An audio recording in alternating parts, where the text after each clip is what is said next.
विष्णु वैष्णवक देखी करई नमस्कार हरई कोटि जन्মৰ पातक ताहार आपनार भावनार द्वारा आपुनि गुटे कोटि जन्মৰ पाप बिना करि दिब पारे आमार भावनाबिलाक काछर सदृश হ'ব লাগে काछर भावना कि बालिक कणि पारे पानी कुमनि दिए बालिक कणि पारि पानी कुमनि दि बालिक कणि फुटाई दिए अजेहेन कश्यपे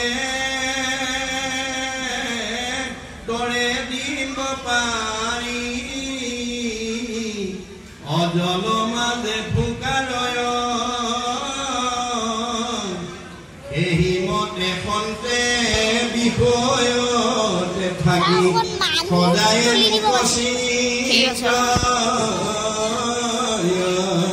কাছই যেনেকৈ বালিত কণি পাৰি পানী নুমনি দি ভাৱৰ দ্বাৰা বালিত কণি ফুটাই দিয়ে সন্ত মহন্ত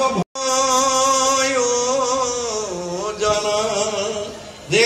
তিনিটা আখৰ বাদেও আৰু প্ৰয়োজনীয় গুণ ভকতৰ কি থাকিব লাগে তেতিয়া ঈশ্বৰে হাঁহি মাৰি কৈছে কৃষ্ণে বোলে ঈশ্বৰে কহন্ত সখী শুনা ধনঞ্জয় ভকতৰ যি যি গুণ থাকিবে লাগয় আৰু কি কি গুণ থাকিব লাগে শুনা ক্ষমাশীল সমদম ইন্দ্ৰিয় সংযম এই পঞ্চতত্ব